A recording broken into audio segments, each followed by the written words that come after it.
दोस्तों आपने पहले वीडियो में स्टोन की ड्राइंग करना सीखा था। इसमें नेक्स्ट पार्ट आप वाटर लेक का ड्राइंग करेंगे। इसके लिए पेंसिल के पाउडर का इस्तेमाल करना पड़ेगा। इसके लिए एक पेंसिल लिया और कटर के द्वारा इसके बारीक बारीक पाउडर को मैं स्टोन के नीचे नीचे में ऐसे थोड़ा सा डाल देता हूँ। उसके बाद में ऐसा ब्रश लेना जो पहले से यूज़ किया हुआ हो और जो पत्थरों का जो ब्लैकनेस हिस्सा है उसके नीचे हल्का हल्का ऊपर से नीचे की ओर स्लाइड करते हुए ब्लेंड करना है। उसके बाद कॉटन के बड़े ब्रश से नीचे से शुरू करना है, नीचे से थोड़ा सा ऊपर नीचे करना है और दाएं बाएं हल्के हल्के हाथ से ब्लेंडिंग करना है और ऊपर की तरफ बढ़ना है। क्योंकि ब्रश का जो कॉटन है वो काफ़ी ज़्यादा, उसके जो बाल है वही खाली टच होने चाहिए, प्रेशर बिल्कुल नहीं देना और नीचे से ऊपर की ओर हल्के हल्के हाथ से प्रेशर देते हुए इसको आसानी से ब्लेंड करना है। ये वाटर लेक बनाने के काफ़ी अच्छा आइडिया है और कहीं कहीं स्टोन के ब्लैकनेस हिस्सों को प्रतिबिंब के रूप में, छाया के रूप में ड्राइंग करने के लिए छोटे ब्रश का यूज़ किया हुआ ब्रश का इस तरह से आप इस्तेमाल कर सकते हैं। उसके बाद में इसी कॉटन के ब्रश के द्वारा एक छोटा सा वाटरफॉल, यानी कि ऊपर से पानी थोड़ा सा नीचे आ रहा है, वाटरफॉल नदी पे छोटे छोटे जो वाटरफॉल वगैरह रहता है उनको सिर्फ ब्लेंडिंग करके ड्राइंग करेंगे। यहाँ पे शेडिंग की ज़रूरत नहीं पड़ेगी।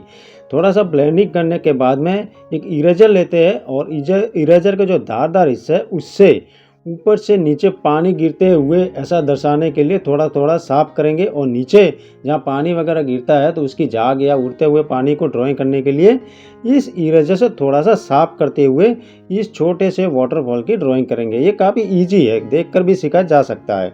उसके बाद में कुछ कुछ ऐसे स्टोन हैं जो वाइटनेस नज़र आ रहे हैं, तो उनको भी लेयरों के रूप में नीचे हल्का हल्का साफ करके थोड़ा सा वाइटनेस नज़र आना चाहिए, ऐसा इस इरेजर से साफ करते हुए ड्राइंग करना चाहिए। एक छोटी छोटी लेयरों जैसा ही इसमें इरेजर का इस्तेमाल करना है। जैसे ऊपर का प्रतिबिंब दिखाना है, ऊपर का प्रतिबिंब नीचे दिखाएंगे तो अच्छा सा वाटरफॉल दिखेगा। और लेयरें जब बनाते हैं तो थोड़ी सी लंबी बनानी है और इरेजर का जो किनारे वाला हिस्सा है उससे स्लाइड करके आप आसानी से थोड़ा सा प्रेशर देकर भी आसानी से ये लेयरें भी ड्राइंग कर सकते हैं।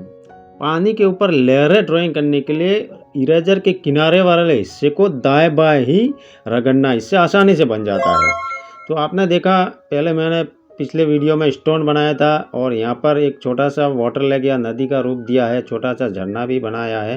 ये ड्राइंग कैसा लगा, ये विधि कैसी लगी? बहुत सारे लैंडस्केप बनाने पड़ सकते हैं जहाँ पे इस दृश्य को आप ड्राइंग करना पड़ सकता है, इसीलिए मैंने ये वीडियो बनाया था। वीडियो को लाइक कीजिए, चैनल को सब्सक्राइब भी कीजिए। आप बताएं आपको क्या सीखना है, आप मेरे को कमेंट करके बताएंगे तो मैं उसे ड्राइंग करके बताने की पूरी कोशिश करूँगा। वीडियो आपने देखा इसके लिए बहुत बहुत धन्यवाद।